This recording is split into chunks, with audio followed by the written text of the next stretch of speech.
주님을 향한 노래 중심 잃은 예배 내려놓고 이제 나 돌아와 주님만 예배해요. 여러분, 우리의 마음에 진리가 살아나야 진리의 이끌림을 받을 수가 있습니다. 진리가 살아나서 우리의 삶에서 힘으로 능력으로 경험되는 것을 성령 충만이라고 합니다. 진리의 영이 충만해지면 그 진리가 살아나고 그 진리대로 이 성령께서 나를 끌고 가시는 거죠. 그래서 성령 충만을 받는 것은 하나님의 명령이에요. 성령 충만을 받는 것은 하나님의 명령입니다. 에베소서 5장 18절 한번 읽어볼까요? 좀 크게 읽겠습니다. 시작.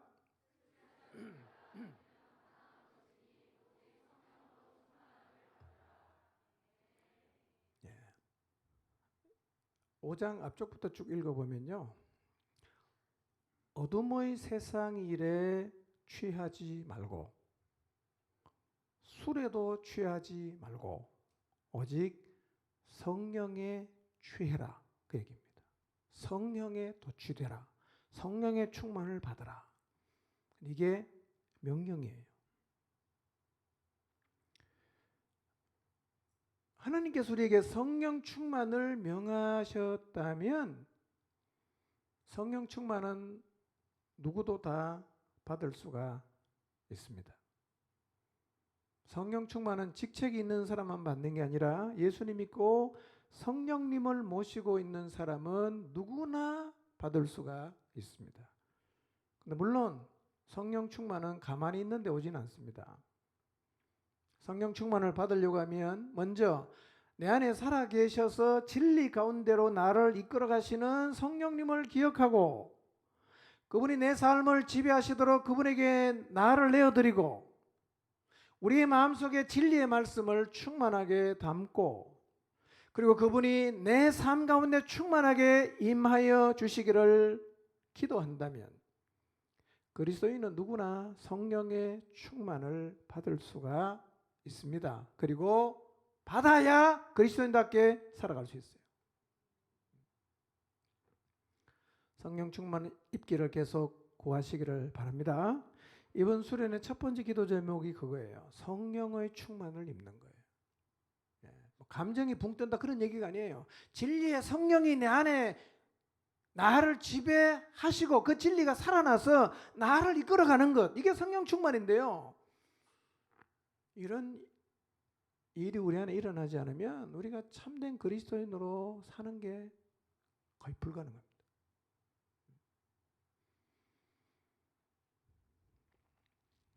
코로나와 이것으로 인한 여러 어려움들이 있지만 이 와중에서도 결코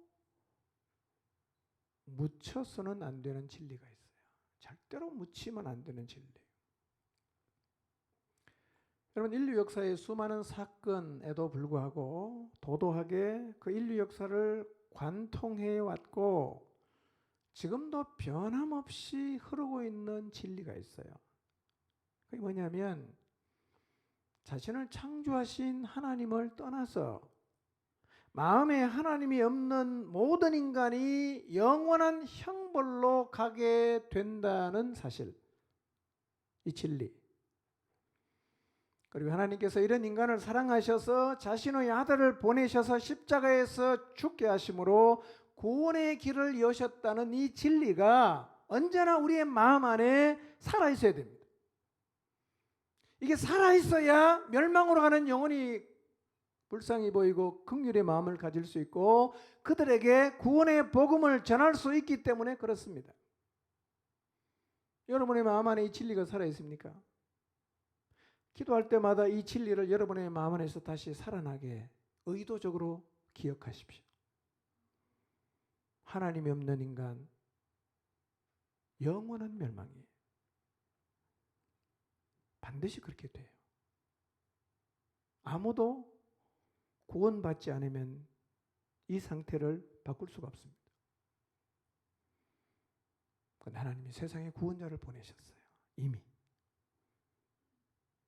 멸망해서 구원받을 수 있습니다. 이 진리가 우리의 마음속에 살아있어야 됩니다. 그래야 말할 수 있어요.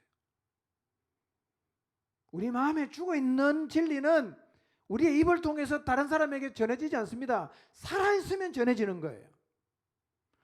여러분, 성령 충만했던 예루살렘 교인들의 마음에는 이 진리가 늘 살아있었어요. 그래서 그들은 예수는 그리스도라고 전하는 일과 가르치는 일을 쉬지 않았어요. 우리도 그들처럼 해야 됩니다. 예수는 그리스도라고, 예수는 하나님의 아들이라고, 예수는 구원자라고 사람들에게 가르치고 전하는 일을 쉬지 않아요. 이게 교회입니다.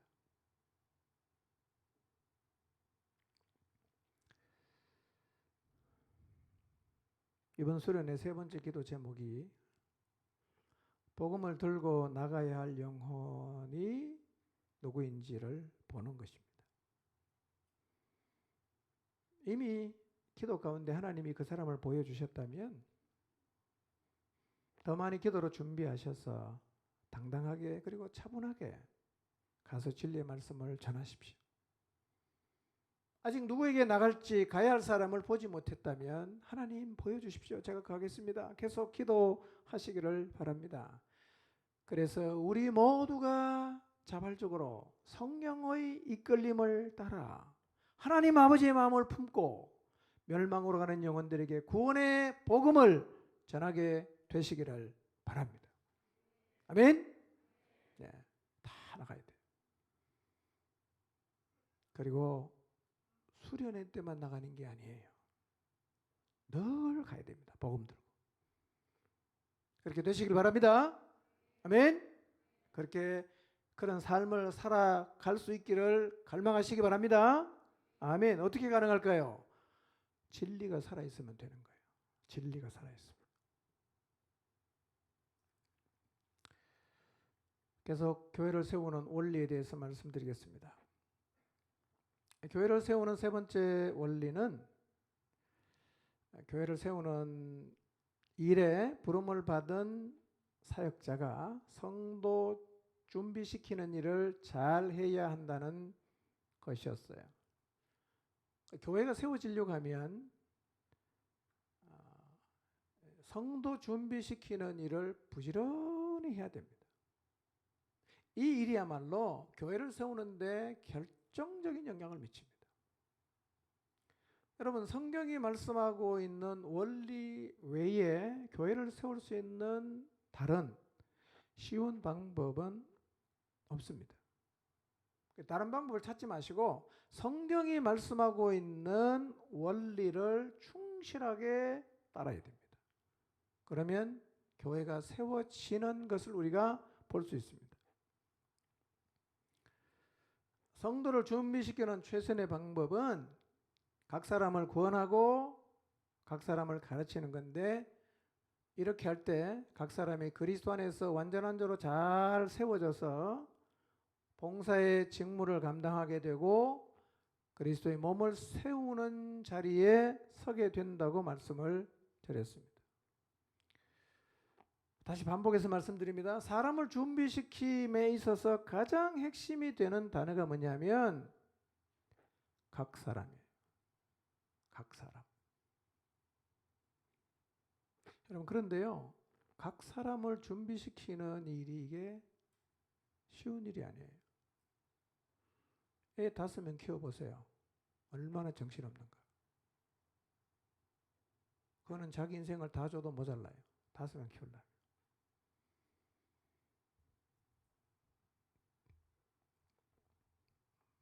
목자들이 지금 그 일을 하고 있거든요. 여러분, 다른 거는 다 제쳐놓고라도 자신의 삶을 살면서 다른 사람을 준비시키는 엄청난 일을 한다는 게 이게 쉬운 일이 아니에요. 그냥 생각해봐도 다른 사람을 세우는 일을 감당하는 이 목자의 삶은 절대로 쉽지 않아요. 그래서 이 사명을 제대로 감당하려고 하면 최소 다른 사람의 2배 이상의 삶을 살아야 할 정도로 헌신과 희생이 필요합니다. 어떤 사람이 다른 사람의 2배 이상의 수고하는 삶을 지속적으로 살아갈 수가 있겠어요? 월급도 안 주는데.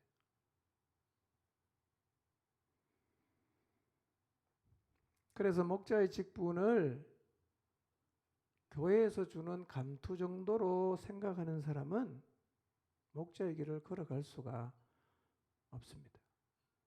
왜냐하면 목자라는 직책이 주는 영광에 비해서 치러야 하는 대가는 비교도 안 될 정도로 커요. 너무 큽니다. 그래서 여러분, 목자로 산다는 것은 교회에서 출세한 게 아니에요. 자신이 사랑하는 주님에게 자기의 인생을 들여서 헌신하는 거예요. 여러분, 그래서요, 목자의 사명은 주님을 사랑하지 않는 사람은 감당할 수가 없습니다. 할 이유가 없어져요. 할 이유가 없어집니다. 그래서 목자의 삶을 사는 사람, 영혼을 돌보는 삶을 살아가는 사람에게 가장 필요한 게 뭐냐면 주님을 사랑하는 거예요. 주님을 사랑하는 거예요. 요한복음 21장 15절에서 17절을 한번 읽어보겠습니다. 같이 읽습니다. 시작. 그들이 초반 먹은 후에 예수께서 시몬 베드로에게 이르시되 요한의 아들 시몬아 내가 이 사람들보다 나를 더 사랑하느냐 하시니 이르되 주님 그러하나이다. 내가 주님을 사랑하는 줄 주님께서 아시나이다. 이르시되 내 어린 양을 먹이라 하시고 요한의 아들 시몬아 내가 나를 사랑하느냐 하시니 이르되 주님 그러하나이다. 내가 주님을 사랑하는 줄 주님께서 아시나이다. 이르시되 내 양을 치라 하시고 세 번째 이르시되 요한의 아들 시몬아 내가 나를 사랑하느냐 하시니 주께서 세 번째 내가 나를 사랑하느냐 하심으로 베드로가 근심하여 이르되 주님 모든 것을 아시오매 내가 주님을 사랑하는 줄을 주님께서 아시나이다. 예수께서 이르시되 내 양을 먹이라. 부활하신 예수님께서 베드로와 몇 제자가 디베랴 바닷가에 고기를 잡으러 갔는데 이 사람들이 밤새도록 그 어부 출신이 많잖아요. 밤새도록 잡았는데 한 마리도 못 잡았어요. 동이틀 무렵에 한 분이 오시더니만 얘들아 너희가 고기를 좀 잡았냐? 못 잡았습니다.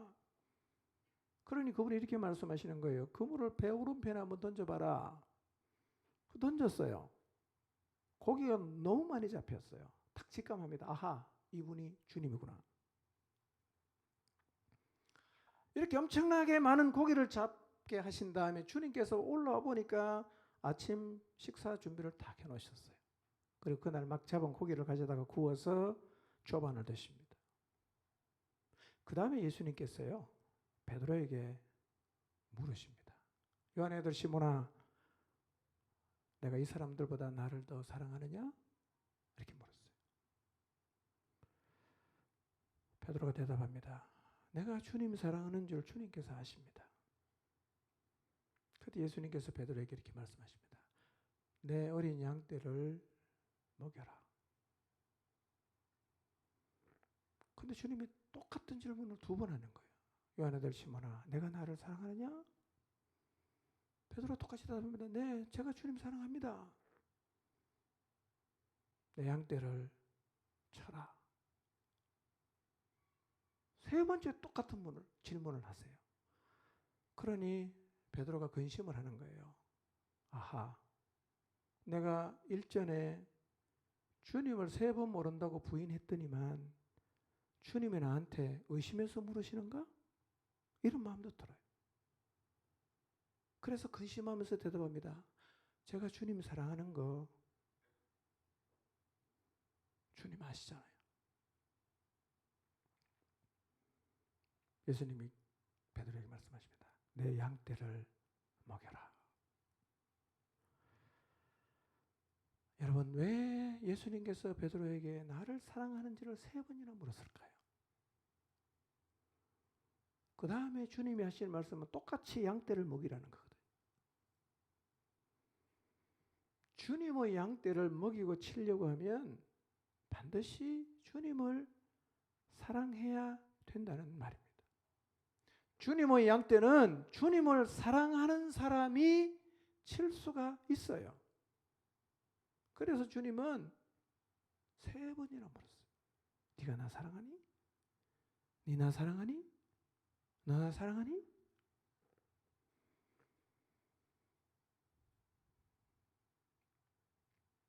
그래서 목자의 사명은요, 신앙이 성숙하고 예수님을 사랑하는 사람이 감당할 수가 있습니다. 동시에 주님을 사랑하는 사람은 주님의 양떼를 돌봐야 합니다. 그것이 우리가 주님을 향해 할 수 있는 최고의 사랑의 표현이기 때문입니다. 이처럼 영혼을 돌보는 사역의 중심에 주님을 향한 사랑이 있어야 돼요. 그래서 예수님께서 3번이나 물으신 거거든요. 여러분, 영혼을 돌보는 사람은 주님을 향한 사랑을 잃지 말아야 합니다. 사랑이 사라지면 사역을 할 수가 없어요. 여러분, 촛대를 옮겨야 한다라고 성령께서 말씀하실 정도로 에베소 교회의 문제가 심각했는데 그 교회의 문제가 뭐냐면 사랑이 사라진 거였어요. 사랑이 사라진 거. 여러분, 그래서 영혼을 돌보는 사역자의 마음에는 언제나 주님을 향한 사랑이 살아 있어야 됩니다. 사역자의 마음에서 사랑이 사라지면 양떼를 돌볼 수가 없어져요. 그래서 교회는 위기에 빠지게 됩니다. 영혼을 돌보는 자리에 서신 여러분, 오늘 예수님께서 베드로에게 물으신 것처럼 이 시간 나한테 네가 나를 사랑하느냐? 라고 물으신다면 뭐라고 대답할 수 있겠는지를 한번 생각해 보십시오. 예수님께서 베드로에게 거듭거듭 너가 나를 사랑하냐? 이렇게 물으신다면 여러분 주님에게 어떻게 대답할 수 있겠는지를 한번 생각해 보십시오. 이렇게 대답할 수 있어야 됩니다. 내가 주님 사랑하는 것 주님이 아십니다. 여러분, 우리가 주님에게 거짓말할 수 없잖아요. 내가 주님 사랑하는 거 주님 아시잖아요. 왜 자꾸 물으십니까?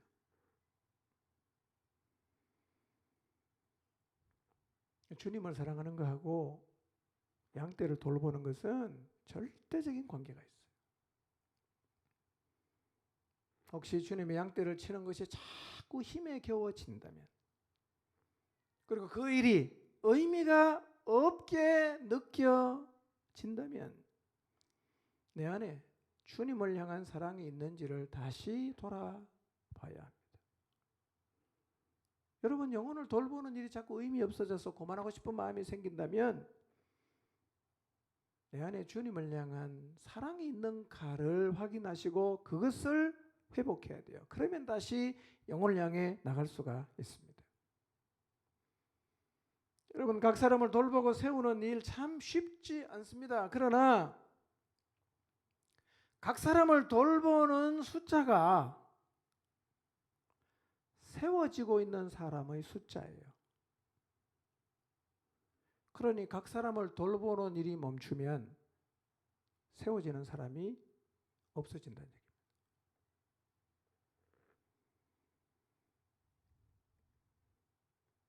여러분, 개인 양육을 받지 않는 사람은 세워지지 않습니다.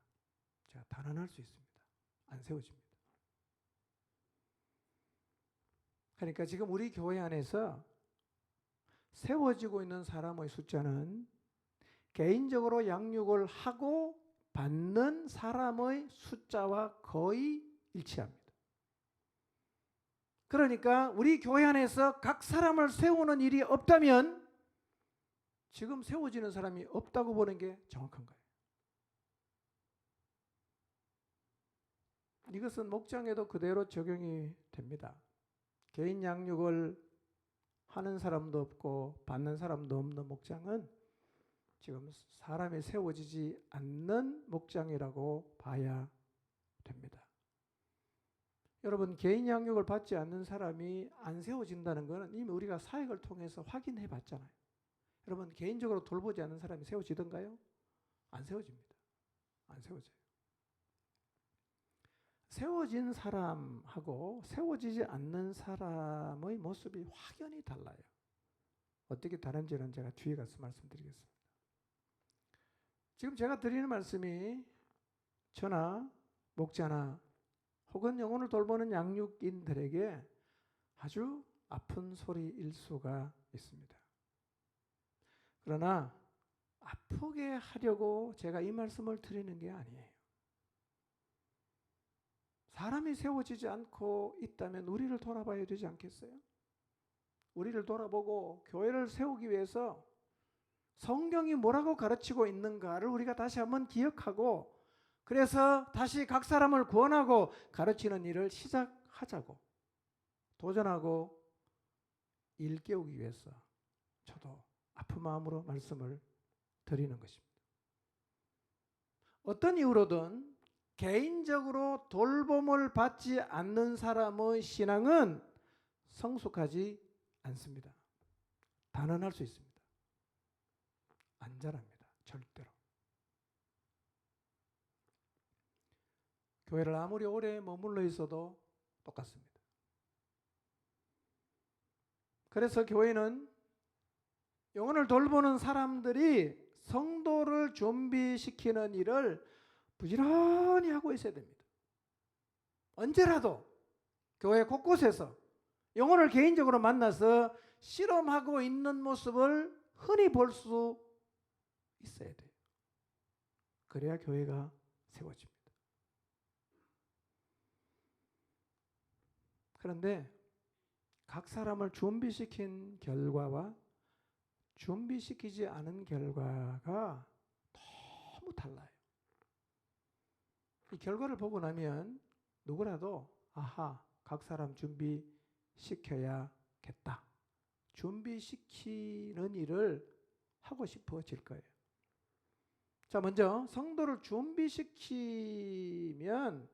그 성도가 어떤 모습을 갖게 되느냐를 먼저 살펴보도록 하겠습니다. 자, 4장 12절 13절 읽겠습니다. 시작.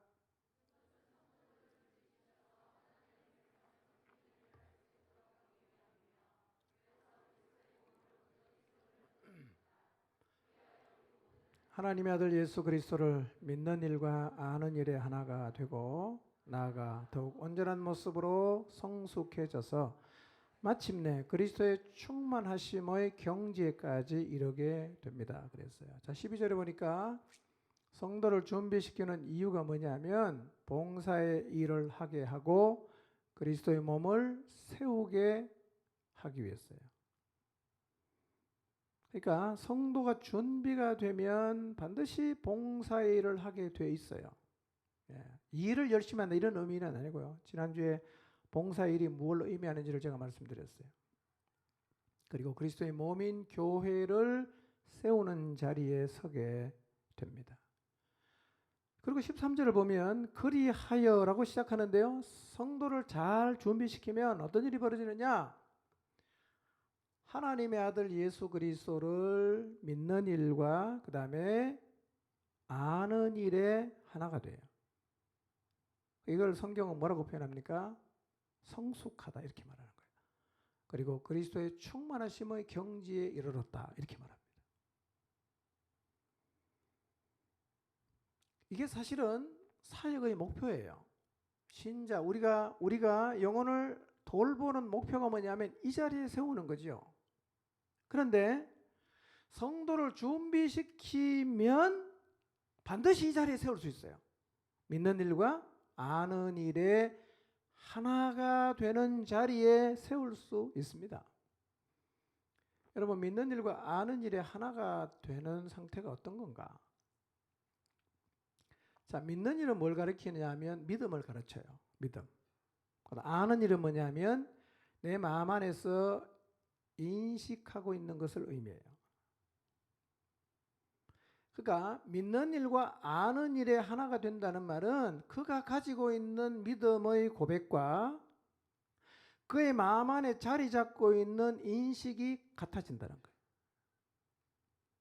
자, 믿음과 인식이 같아지면 이 사람 어떻게 살까요? 믿는다고 고백한 대로 살게 돼요. 이거를 성경은 뭐라고 말합니까? 온전한 것이다. 성숙한 것이다. 그리스도를 닮은 것이다. 이렇게 말합니다.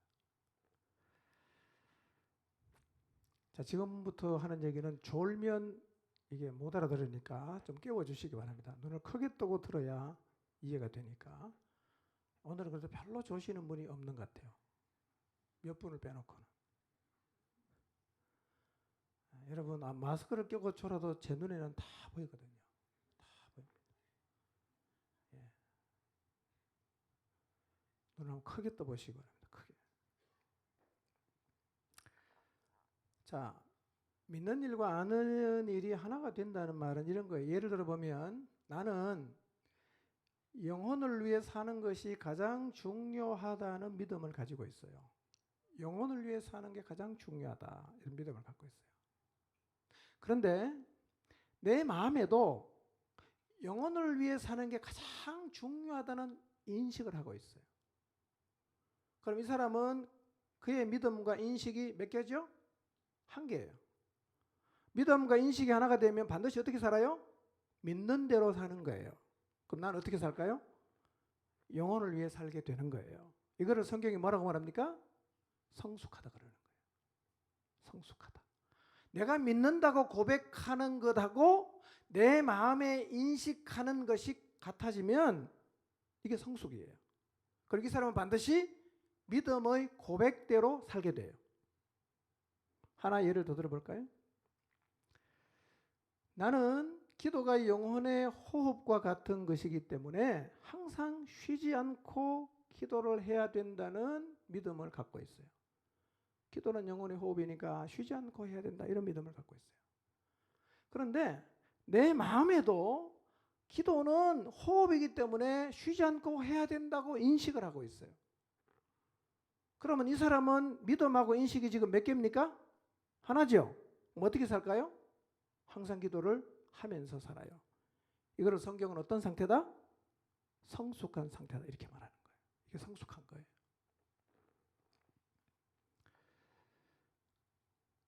신앙의 모든 영역에 대입해서 한번 생각해 보세요. 내가 입으로 고백하는 것하고 실제로 내 마음에서 인식하는 바가 같은지 다른지. 다른 사람이 많아요. 이건 미숙하다고 말하고 같으면 성숙하다 그러는 거예요. 예수님을 닮았다, 이렇게 말하는 거예요.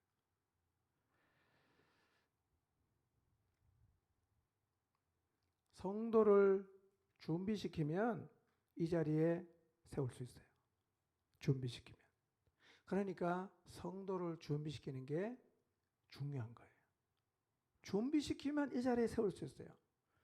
여러분, 각 사람을 구원하고 가르칠 때 믿음과 인식이 처음에는 완전히 달랐는데 점점 가까워져서 하나가 되는 자리에 세울 수 있다는 것은 이미 경험을 했을 거예요. 그리고 여러 번 반복해서 이런 사이클을 경험하신 분도 계실 거예요. 그러니까 믿음과 인식의 차이는 극복이 되나요, 안 되나요? 돼요. 이게 우리의 사역의 목표예요. 믿음과 인식의 세계가 완전히 달라서 말하는 것과 실제 삶이 완전히 다르게 살아가는 이 사람을 갖게 만들어 갖고 말한 대로 믿는 대로 살게 만드는 것이 이게 신앙의 목표고, 그게 성숙하게 만든다는 의미예요. 그런데 여러분의 모든 목장 식구를 이 자리에 세울 수 있습니다. 아멘입니까? 자, 그러면 정말 그런지 12절 13절을 이어서 다시 한번 읽어보겠습니다. 자, 문맥을 보면서 읽어보십시오. 시작. 그리스도의 몸을 세우게 하려고 하는 것입니다. 그리하여 우리 모두가 하나님의 아들을 믿는 일과 아는 일에 하나가 되고 온전한 사람이 되어서 그리스도의 충만하심의 경지에까지 다다르게 됩니다. 예. 성도를 준비시키면요, 그리스도의 충만한 경지에까지 다다르게 할 수 있습니다. 믿으시기 바랍니다. 여러분의 모든 목장 식구 여기 세울 수 있어요. 그러니까 포기하지 마시고 다시 시도하시기를 바랍니다. 물론 개인차는 있어요. 이 자리에 세우는데 걸리는 시간은 사람마다 다 다를 수 있습니다. 그러나 누구라도 이 자리에 세울 수 있어요. 그러나 어떤 경우에는 이 자리에 세우는 일을 하다가 우리의 사역이 마감될 수도 있습니다. 그러나 그것이면 족합니다. 그것이면 족해요. 자, 준비시키면 두 번째 어떤 일이 벌어지는가 14절을 보겠습니다. 읽어볼까요? 시작. 사람의 속임수와 간사한 유혹에 빠져 온갖 교훈의 풍조에 밀려 요동하지 않게 하려 함이라. 두 번째는 성도를 준비시키면 개인적으로 구원하고 가르치고 돌보면 어떤 일이 벌어지느냐? 어린아이 상태에 있지 않고 계속 자라요. 자랍니다. 성숙의 자리로 간다는 얘기죠. 이렇게 자라면 어떻게 되냐? 사람의 속임수와 간사한 유혹에 잘 빠지지를 않아요. 세상에 어떤 철학이 왔다 갔다 해도 그 교훈의 풍조에 떠밀려 다니거나 요동하지를 않아요. 그 무슨 얘기냐? 견고한 하나님의 사람으로 세워진다는 말이에요. 어떻게 하면? 준비시키면 이 자리에 세울 수 있어요. 그러므로 이제 우리가 다시 각 사람을 준비시키는 일을 시작해야 됩니다. 자, 그러면 준비 안 하고 가만 내버려두면 어떻게 되는가? 내버려두면. 자, 12절 13절을 다시 읽어봅시다. 시작.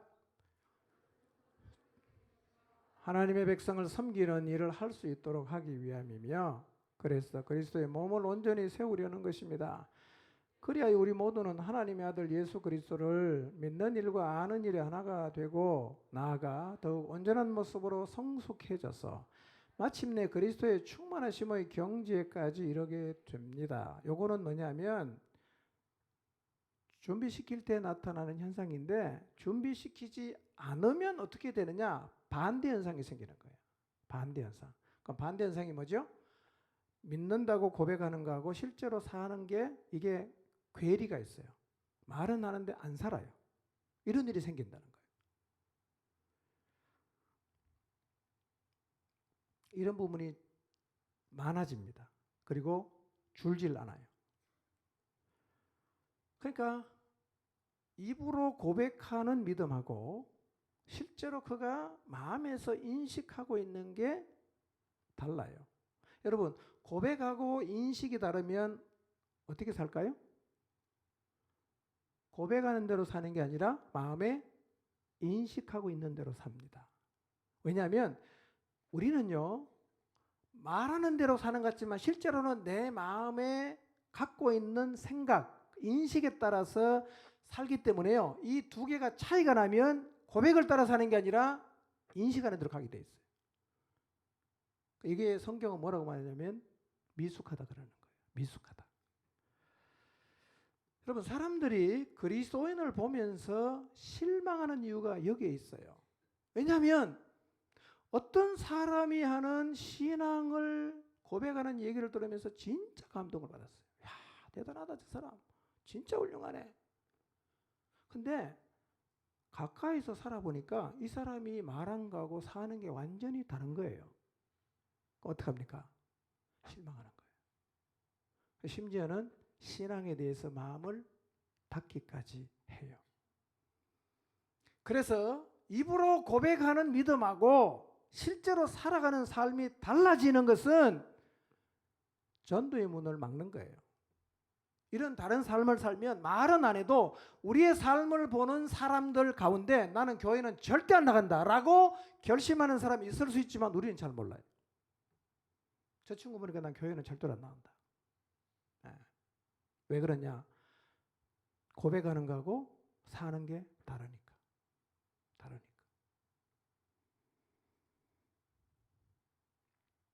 그리고요, 이런 사람이 많아지면 이 공동체 안에 새로 나오는 사람의 인식 세계에도 영향을 미쳐요. 이렇습니다. 믿음과 인식이 하나가 된 성도가 많으면 교회 안에는 이런 성도가 점점 많아지는 선순환이 일어나요. 점점 많아지는 거예요. 그런데 반대로 믿음하고 그가 갖고 있는 인식이 다른 성도가 많아지면 이런 성도가 많아지는 악순환이 계속 일어나는 거예요. 교회는 점점 이상해지는 거예요. 자, 그러면 믿음과 인식이 다르다는 게 뭔가 이런 거예요. 자, 예를 들어 보겠습니다. 나는 보이지 않는 나라를 위해 살아야 한다는 믿음을 가지고 있어요. 그래서 말씀을 들으면 아멘, 그게 정말 중요합니다라고 말을 합니다. 근데 내 마음에는 이런 생각이 있어요. 보이지 않는 것보다는 보이는 게 더 중요하다. 이런 인식이 내 안에 딱 자리를 잡고 있어요. 나 어떻게 살까요? 내가 인식하는 대로 살아요. 그러니까 보이지 않는 나라를 위해 사는 게 중요하다고 믿고 말하는데 실제의 삶은 보이는 걸 위해서 사는 거예요. 이게 믿는 일과 아는 일이 하나가 안 된 거예요. 이걸 성경은 뭐라고 말하냐면 미숙하다 그러는 거예요. 미숙하다. 말하는데 안 살아요. 왜? 내가 말은 했지만 실제로 내 마음의 인식은 이게 아니고 이거예요. 다르단 말이에요. 그럼 항상 내 고백과 인식이 다르면 인식을 따라가기 때문에 우리가 말씀대로 못 사는 거예요. 또 하나 예를 더 들어볼까요? 나는 하나님 말씀이 영혼의 양식이라는 믿음을 갖고 있어요. 말해요. 중요하다고. 그리고 인정하고 고백합니다. 근데 내 마음 안에는 하나님 말씀을 굳이 매일마다 읽고 묵상할 필요가 있나? 안 해도 괜찮다라는 인식, 생각이 자리를 잡고 있어요. 나 어떻게 살까요? 내가 인식하는 대로 살아요. 그래서 이 사람은 말씀을 읽거나 묵상하는 일을 지속을 못하거나 거의 안 하고 살게 됩니다.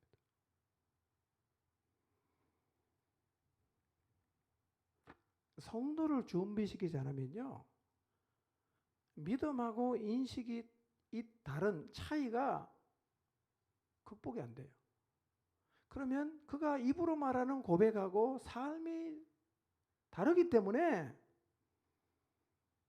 괴리가 생기지 않습니까?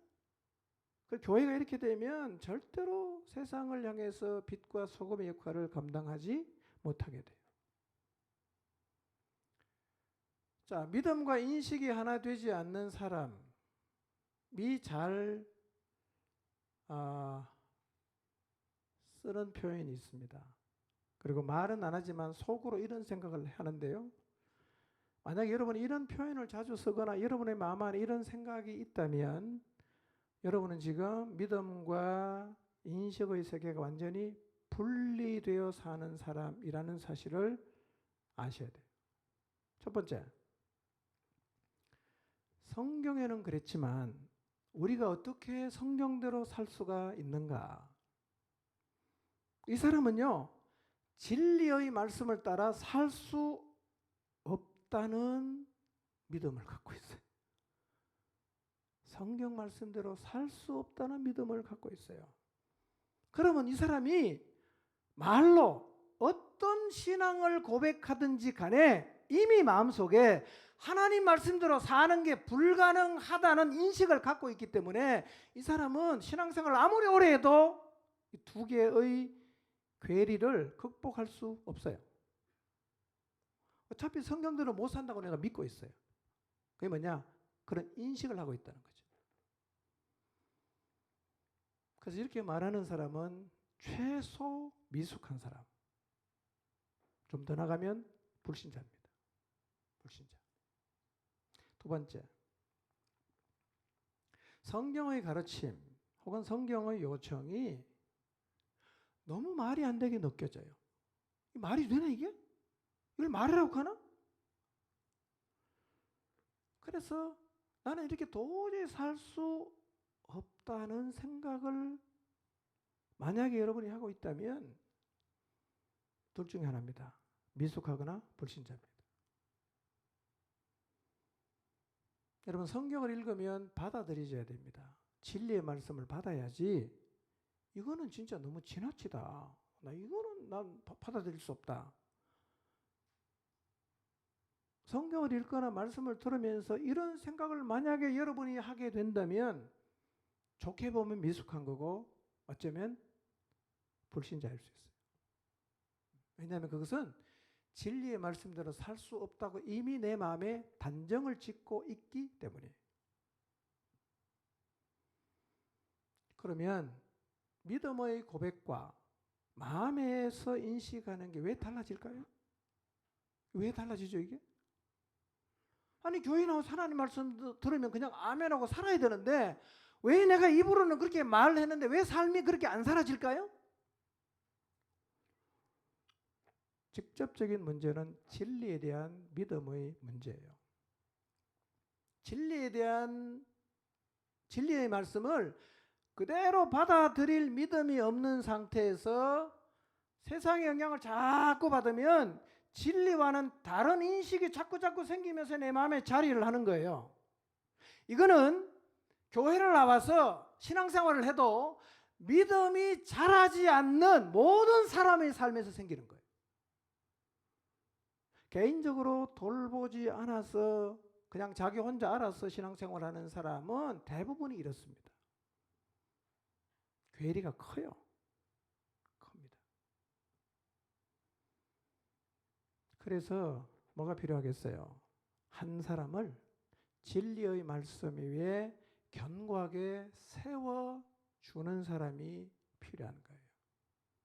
믿음과 인식에 따른 부분은 각 사람을 구원하고 가르치는 일을 통해서만 극복이 가능합니다.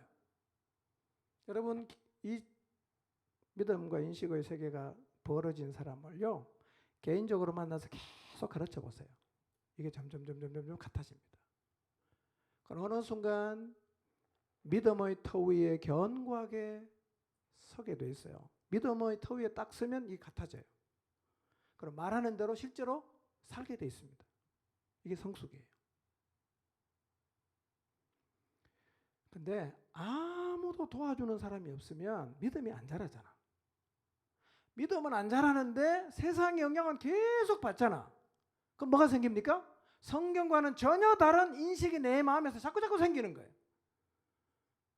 그러니까 말하는 거하고 삶은 자꾸 따로 노는 거죠. 미숙한 겁니다.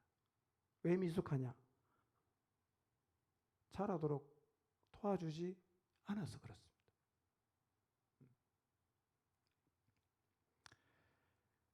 그래서 믿음과 인식의 괴리가 생긴 사람들에게 이런 현상이 생기죠. 자, 14절을 다시 보겠습니다.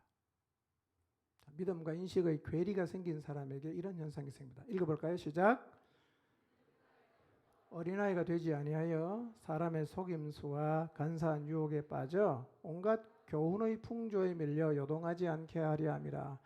자, 구체적으로 누군가로부터 돌봄을 받지 못하게 되면 일단은 진리에 견고하게 서지를 못해요. 그러니까 사람의 속임수에 잘 넘어갑니다. 사람의 속임수가 뭐겠어요? 세상에 거짓된 가치 아니겠어요? 우리 마음 안에 진리가 확고하게 살아있으면 거짓말하면 단호하게 우리가 거부할 수 있는데 진리가 안 살아있으니까 거짓말에 자꾸 속아 넘어가는 거예요. 신앙생활하면서 자꾸 넘어가요. 그리고 간사한 유혹에도 잘 빠지고 온갖 세상의 교훈의 풍조에 자꾸 떠밀려 다니죠. 여기서 요동한다는 말은요, 조타 장치가 없는 배처럼 바람이 불고 물결이 일면 이리 갔다가 저리 갔다가 하는 것을 의미하거든요. 그래서요, 도움을 입지 않는 성도를 보세요. 계속 요동합니다. 예배를 드리고 말씀을 듣는데 계속 흔들려요. 오늘은 일로 휩쓸렸다가 다음에는 절로 휩쓸렸다가 정함이 없습니다. 여러분 생각해 보세요. 양육 안 하는 사람이 정확히 이렇지 않습니까? 개인적으로 돕지 않는 사람이 정확히 이렇게 살아요. 골로새서 2장 8절 한번 볼까요? 읽습니다. 시작.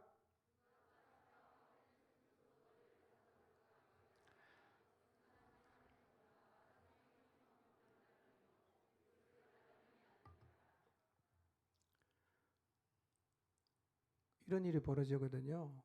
진리를 입으로 고백하는데 진리와 반대되는 세상의 철학과 헛된 속임수를 추구를 합니다. 참 안타까운 일입니다. 예.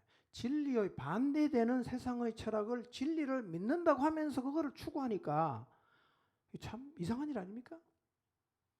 돌보지 않으면 이렇게 되는 거예요.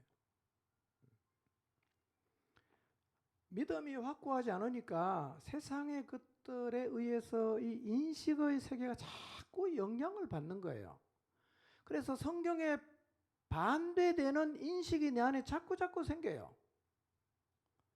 그래서 신앙생활하면서 부를 추구하고 신앙생활하면서 쾌락을 추구하고 신앙생활하면서 인생 즐기는 걸 추구합니다. 그러니까 교회를 다니고 설교를 듣고 예배를 늘 참석하는데 그냥 주일날 어디 소풍 가고 뭐 캠핑 가고 놀러 가고 아무 상관없이 가는 사람이 있어요.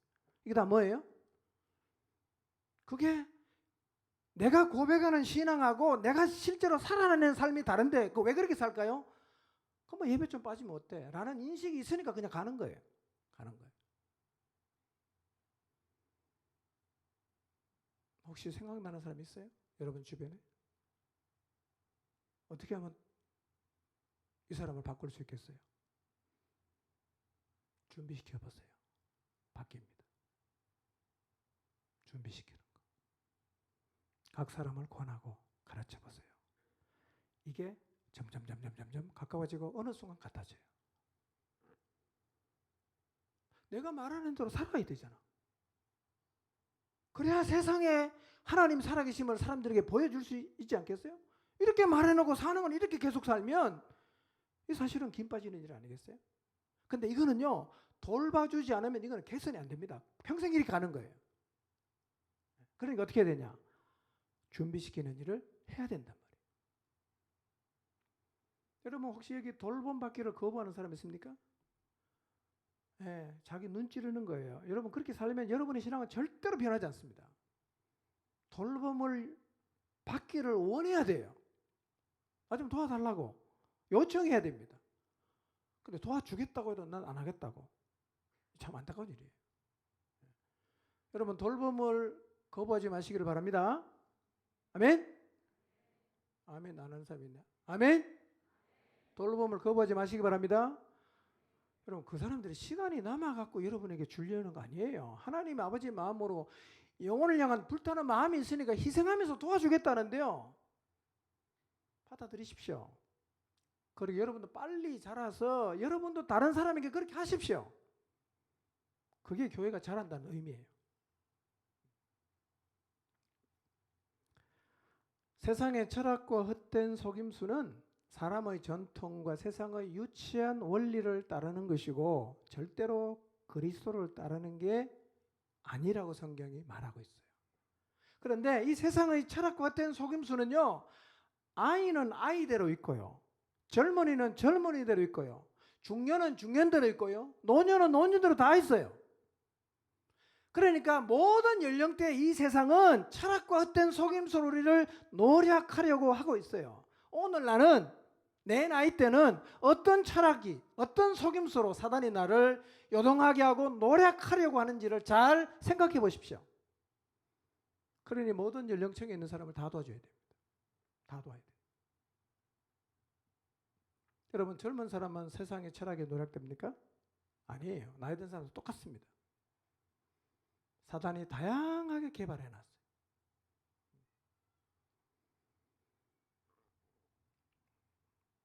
돌보고 가르쳐서 준비시키는 것 외에는